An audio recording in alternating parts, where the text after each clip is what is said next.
अस्सलामुअलैकुम, welcome to our learning zone. उम्मीद है आप सब खैरियत से होंगे।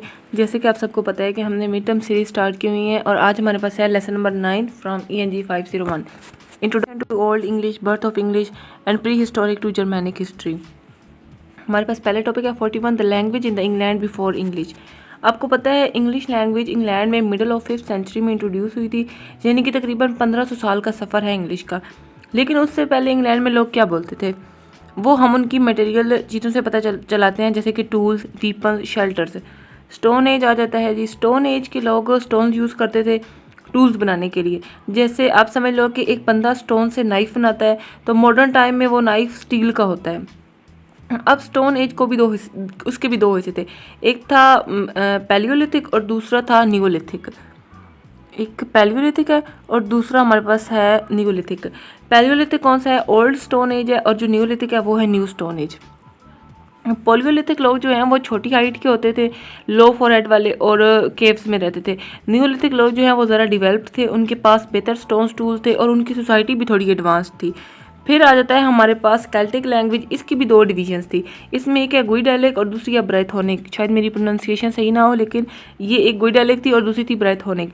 और इसमें इस टाइम लैटिन भी इंग्लैंड में 400 साल तक बोली गई, बट सिर्फ एजुकेटेड लोग ये टाउन्स में रहने वाले थे ना, जो वो बोलते थे। अगला टॉपिक हमारे पास है the history of Roman conquest.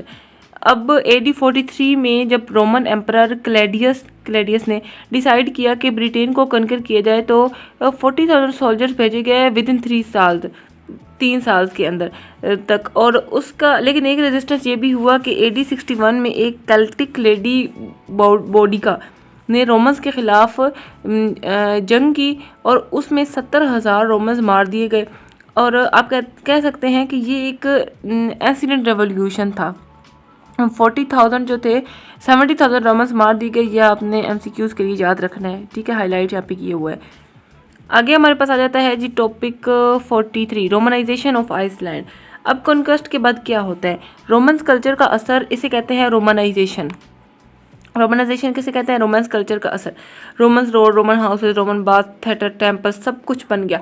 4 main road London से स्प्रेड किए गए, लेकिन लाइक हाईवे रोड्स, यहाँ पे मैंने हाईलाइट कर दिया है, लाइक हाईवे रोड्स। अब आती है बाय थर्ड सेंचुरी क्रिश्चियनिटी भी यहाँ पर आनी शुरू हो गई थी। रोमन्स कल्चर ने लोकल लाइफ को बहुत चेंज कर दिया था, ठीक है। यहाँ पर हमारे पास बाय थर्ड सेंचुरी में क्रिश्चियनिटी भी आनी शुरू हो गई थी। है जी टॉपिक 44 द लैटिन लैंग्वेज। रोमनाइजेशन के साथ साथ लैटिन लैंग्वेज भी स्प्रेड हुई, लेकिन लैटिन ने केल्टिक को रिप्लेस नहीं किया था जैसे फ्रांस में हुआ था। ये सिर्फ एजुकेटेड लोगों या अर्बन लोग ही बोलते थे। फॉर एग्जांपल टाइल्स पे कुछ वर्ड्स लिखे हुए मिलते हैं, मतलब कुछ वर्कर भी लैटिन जानते होते थे। टैसिटस जो है उसका कहना है कि एग्रीकोला के टाइम पे ब्रिटोन्स लैटिन सीखने में इंटरेस्टेड हो गए थे, बट जब रोमन्स चले गए 410 AD में तो लैटिन भी धीरे धीरे ख़त्म ही हो गई थी। टॉपिक 45 अब हमारे पास है Germanic conquest and Anglo Saxon civilisation. ये चैप्टर जो है ना, ये थोड़ा अजीब सा है। इसको आपने हैंडआउट से अच्छी तरह पढ़ लेना। जो मेन चीज़ें हैं वो हाईलाइट हैं, वो एक मरतबा पढ़ लें। Germanic conquest and Anglo Saxon civilisation. यहाँ आता है जी टर्निंग पॉइंट, जर्मैनिक इन्वेजन। अब यहाँ से 449 में जर्मैनिक ट्राइब्स आए, ज्यूट्स, एंग्लस एंड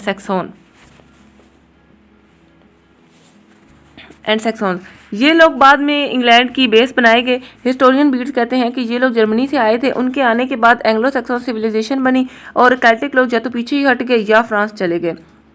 रोमन्स जो था, रोमन्स टाउन्स बर्बाद ही कर दिए गए, क्योंकि एंग्लो सैक्सन्स को थे ना, रोमन्स टाउन्स जो एंग्लो सैक्सन्स वाले आए थे उनको शहरी ज़िंदगी पसंद नहीं थी, उनको फार्मिंग और हंटिंग ज़्यादा पसंद थी।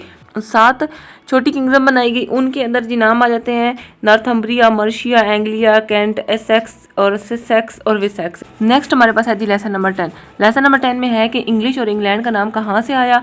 तो इंग्लिश जो है, पहले लोग जर्मैनिक ट्राइब्स को सैक्सन्स कहते थे, चाहे वो एंग्लिश थे, ज्यूट्स थे, जो भी थे। इस वजह से उनकी ज़बान का नाम उनकी उस जगह का नाम पड़ गया सैक्सोनिया। उसके बाद ट्राइब्स को एंग्ली और एंग्लिया कहना शुरू कर दिया गया। 601 में पोप ग्रेगरी ने रेक्स एल्गोरम का नाम दिया, जिसका मतलब है किंग ऑफ इंग्लिश जी। उसके बाद लोग ज़बान को एंग्लिसिक्स कहते थे और इस जगह का नाम एंग्लिसिन था, मतलब कि रेस ऑफ एंगल्स। और 1000 के बाद से लोग इंग्लैंड कहने लग गए। अगला हमारे पास टॉपिक है time period of the old English. Old English का वक्त कब और कहाँ से था। ओल्ड इंग्लिश का दौर 450 to 1150 तक था। इससे फुल इन्फ्लेक्शन का टाइम भी कहते हैं, क्योंकि नाउन, वर्ब्स और एडजेक्टिव का प्रॉपर ग्रामर होता था। हर कबीले की बोली में थोड़ा फ़र्क था। एंग्लिश, सैक्सन, ज्यूट्स, थोड़ा बहुत इनमें फ़र्क था। उसके बाद अगला टॉपिक है हमारे पास facts and figures, facts and events of Old English period. 700 तक एंग्लो सैक्सन ने इंग्लैंड के ज़्यादा हिस्सों पर कब्जा कर लिया था और केल्टिक ज़बान का असर बहुत कम था। और भी कुछ हमारे पास हिस्टोरिकल फैक्ट्स हैं जिसमें इंग्लिश ब्रिटोन एंग्लो सैक्सन्स के साथ रहते थे, लेकिन उनकी ज़बान का जो रुतबा है ना वो बहुत ज़्यादा लो था।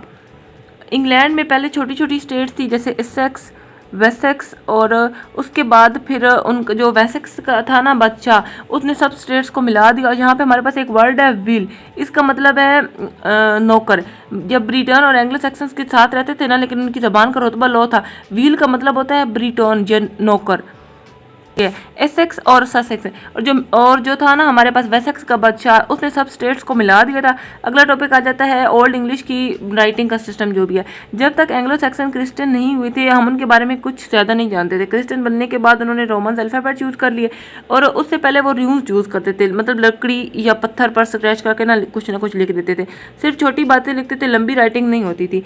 रून्स बाद में ख़त्म हो गई, लेकिन कुछ साइंस यूज़ होते रहे।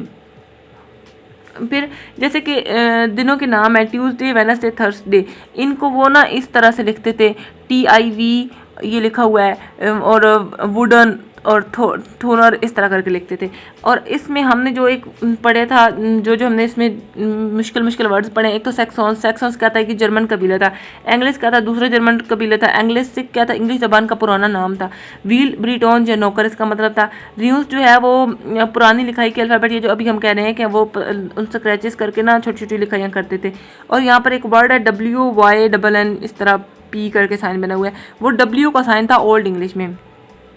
और पैगन कहते हैं ये नॉन क्रिश्चियन अकीदा था। उम्मीद है आपको लेक्चर समझ आ गया होगा। ये लेक्चर थोड़ा है तो अजीब सा, आपने अच्छी तरह से हैंडआउट्स पढ़ लेने हैं। Don't forget to subscribe RS learning zone. मिलते हैं नेक्स्ट वीडियो में, तब तक अपना ख्याल रखिए। अल्लाह हाफिज़।